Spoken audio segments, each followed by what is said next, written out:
तुम्हारे बाप ने मुझे जेल में डलवाया। अगर मैं तुम्हें रेप कर दूं, तो वो तुम्हें मेरे साथ ब्याहने पर मजबूर हो जाएगा।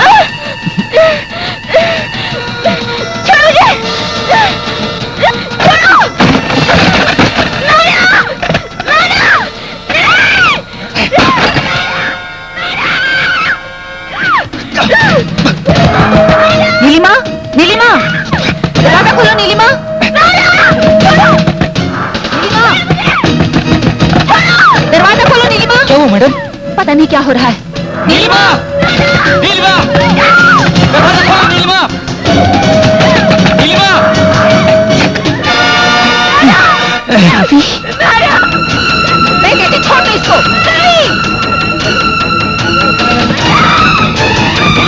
चंद्रो, क्या हुआ चंद्रो? कुछ समझ में नहीं आ रहा। नीलिमा, छोड़ दो उसको। रवि, रवि।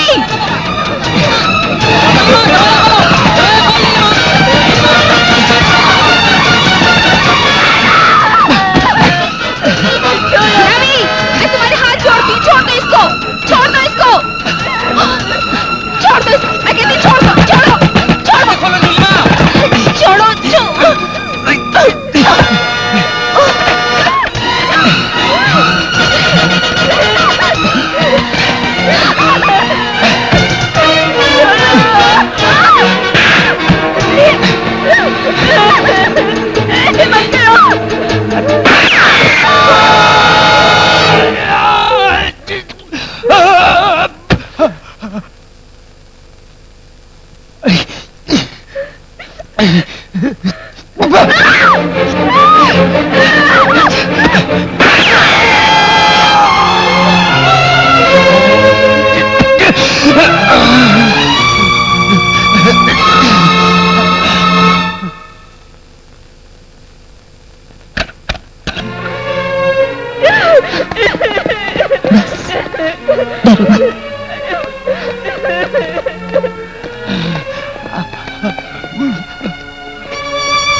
हमें 3 बजे से पहले रजिस्ट्रार के ऑफिस पहुंच जाना चाहिए।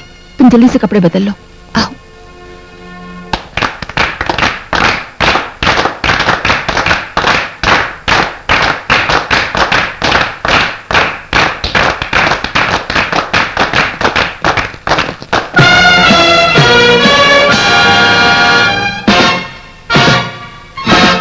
सॉरी प्रभावती जी, आप इस्तीफा दी हुई सुपरिंटेंडेंट हैं और मैं कंप्लेन किया हुआ असिस्टेंट सुपरिंटेंडेंट हूं। ठीक है जी, आपकी नौकरी तो जा चुकी है, मेरी नहीं, इसलिए अब से इधर हुकूमत मेरी चलेगी जी। आप जाना चाहें तो शौक से जा सकती हैं, लेकिन ये दोनों नहीं जा सकते। देखो, मैं इन्हें अपनी पर्सनल गारंटी पर लेकर जा रही हूँ। शादी के बाद इन दोनों को यहाँ वापस छोड़ जाऊंगी। ये कह दिए जी, बाहर नहीं जा सकते। तुम अपन को चोरी करने के वास्ते रात को बाहर भेज सकता है? ओए चुप कर हरामजादे। तुम्हारे लिए यही बेहतर होगा कि मेरे रास्ते से हट जाओ। और अगर नहीं हटा तो यहाँ खून बहेगा।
अंदर जा।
प्रॉब्लम आ गई है, मुझे ये गाड़ी चाहिए। तुम दोनों पीछे बैठो, जल्दी जल्दी करो।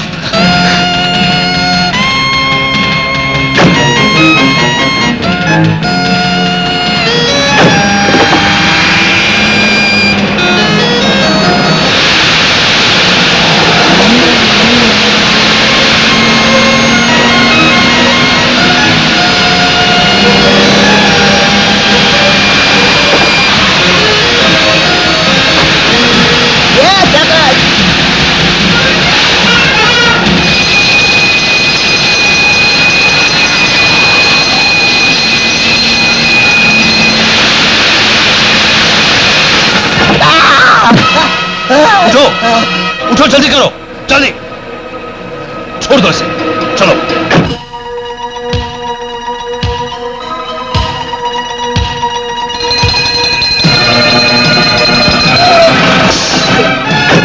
जल्दी चलो। छोड़ो मुझे!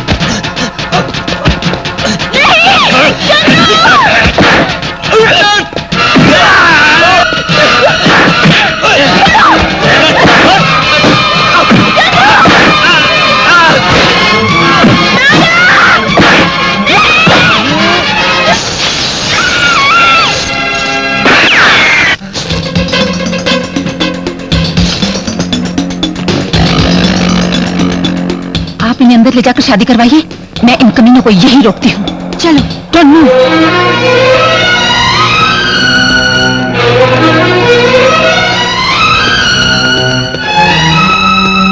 ये बार कैसा शोर है? हमने 1 महीने का नोटिस इसलिए दिया था कि अगर कोई एतराज हो तो बात बिल्कुल क्लियर हो जानी चाहिए। प्लीज पुलिस को जल्दी फोन कीजिए। क्या आप दोनों में से किसी को इस शादी पर एतराज है? जी नहीं। भिंडे, पुलिस को जल्दी बुलाओ। डोंट मूव, गोली मार दूंगी। गोली मारेगी? मुझे मारेगी? मार मार मार, अरे मार यार, मार।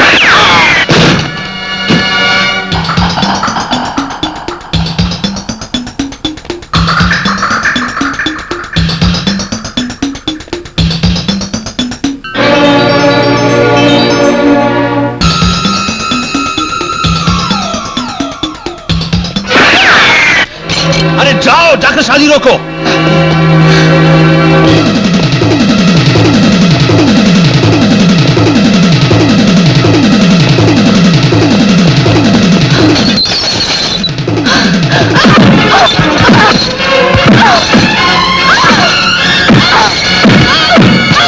आप दोनों यहाँ दस्तखत कीजिए।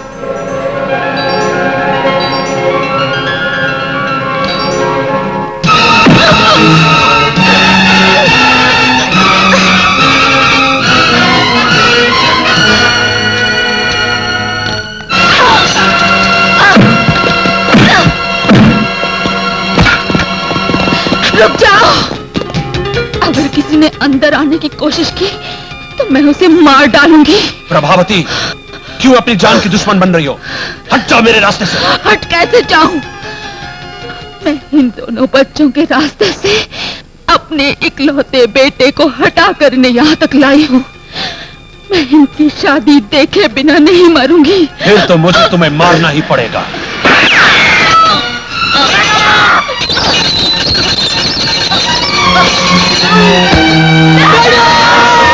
चंद्रू!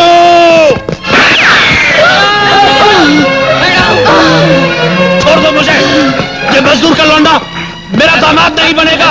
छोड़ दो। मैडम, दूसरे गवाह के दस्तखत भी होने चाहिए, वरना ये शादी मानी नहीं जाएगी।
साफ साफ बयान करो कि क्या वाकया पेश आया था। मैं और रघु एक दूसरे को अच्छी तरह जानते ही नहीं बल्कि पुराने दोस्त हैं। मेरे और उनके पिताजी के बरसों से राजनीतिक संबंध हैं। सिर्फ इतना ही नहीं, रघु एक आदर्शवादी हैं। उन्होंने एक गरीब लड़की को अपनी पत्नी बनाया। उस दिन इस रवि ने मुझे पकड़ा और जबरदस्ती किस करने की कोशिश की। ऐन वक्त पर रघु ने आकर मुझे बचा लिया और इस रवि ने गुस्से में आकर बड़ी बेरहमी से रघु को पीट डाला।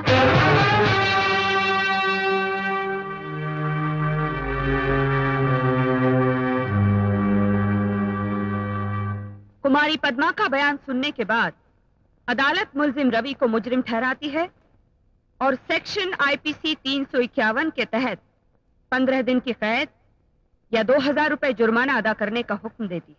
दीदी, ये अन्याय है। तुम्हें अपना फैसला बदलना होगा। Silent, silent. अरे तुम्हारे साइलेंस की ऐसी की तैसी दोबारा तो मैं देखती हूँ। दीदी, दीदी, ये क्या किया? अच्छा नहीं किया तुमने। क्या ये तुम्हें अच्छा लगता है कि वो? शोर मत मचाओ, ये कोर्ट चेंबर है। अरे कोर्ट चैम्बर है तो मुझे क्या? मैं तो आज तक समझती थी कि मेरे पति के पास ही दिमाग नहीं है, लेकिन आज पता चला कि तुम्हारे पास भी नहीं है। शांति, तुम तो अच्छी तरह जानती हो कि रवि औरतों की कितनी इज्जत करता है। वो साली लुच्ची लड़की झूठ बोल गई और तुमने सच मान के रवि को सजा दे दी। हाँ? अरे मैं यहाँ गला फाड़ फाड़ के चिल्ला रही हूँ और तुम जवाब तक नहीं देती। बोलो ना। ये 2000 रुपए जुर्माने की रकम भर दो और उसे छुड़ा लो। अरे दीदी तुम महान हो। मेरी प्यारी दीदी, हजारों साल जियो।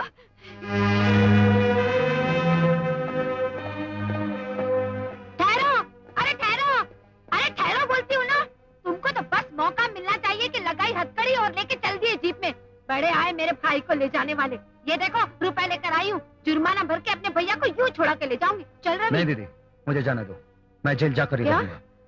रवि, हाँ दीदी, जब इंसाफ की कुर्सी पर बैठने वाले झूठ और सच को ना पहचानते हुए मुझे मुजरिम ठहरा सकते हैं और इंसानियत के नाते जिनकी मदद करो वो भरी अदालत में झूठा इल्जाम लगाकर मुझे फंसा सकते हैं, तो मेरा भी फर्ज बनता है कि मैं जेल चला जाऊं। रवि, घर के खाने में जरा सा नमक कम पड़ जाए तो तू खाना नहीं खाता। जेल का खाना तू कैसे खाएगा रे? दीदी, आज जब इतना बड़ा धोखा खा लिया तो जेल का खाना क्या मुश्किल है, खा लूंगा। चलिए।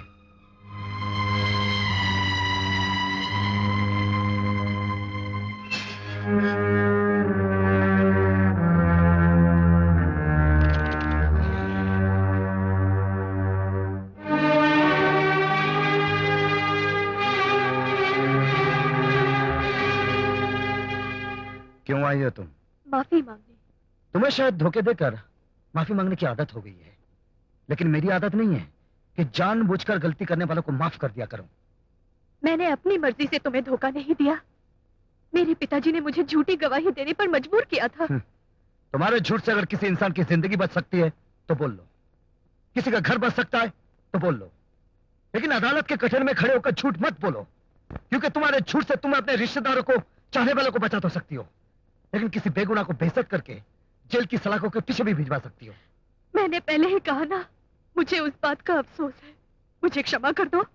और मैंने पहले ही कह दिया ना कि मुझे जानबूझकर की हुई गलतियों को माफ करने की आदत नहीं है। ठीक है, लेकिन कम से कम ये खाना तो खा लो।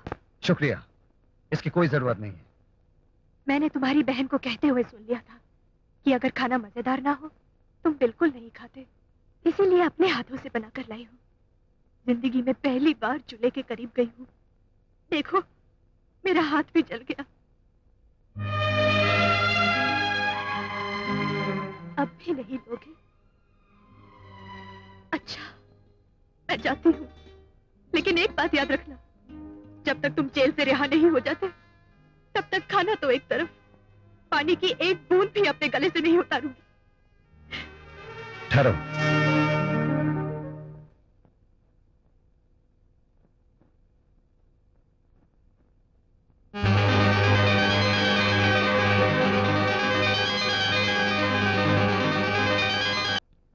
बाबू साहब, आज आप उनके बारे में बहुत पूछताछ हो रही है, क्या असल बात क्या है? हाँ? ऐसे ही वो अपोजिशन वाले मेरा मजाक उड़ा रहे थे कि एमपी राजशेखर ने दूसरी जात की लड़की को बिना दहेज के अपनी बहू बनाकर कौन सा बड़ा कमाल किया। अरे भाऊ साहब, कुत्ते का भो भो करने का, कौवे का काव काव करने का तो आदत होता है ना। इसीलिए मैं उनका मुंह बंद करना चाहता हूँ। क्या मुंह में मिट्टी डालकर? नहीं, तुम्हारी बेटी के नाम पर, मेरा मतलब है अपनी बहू के नाम पर एक 5 स्टार होटल बनवाऊंगा 5 करोड़ की लागत का।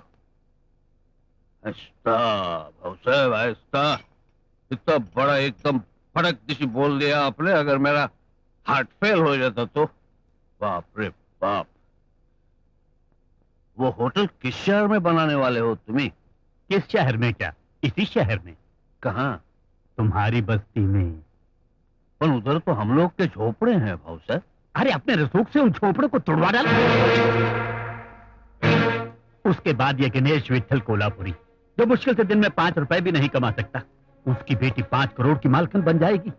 कैसा लगा मेरा प्लान? न होटल बनाने की बात तो मजेदार है, लेकिन वो झोपड़पट्टी तोड़वाने वाली बात है ना, वो मेरे गले में मछली के कांटे के माफक अटक गई है। गणेश भाई, अगर मेरा प्लान कामयाब हो गया तो तुम्हारी बेटी हमेशा के लिए खुशहाल हो जाएगी। हाँ, ये तो सच है।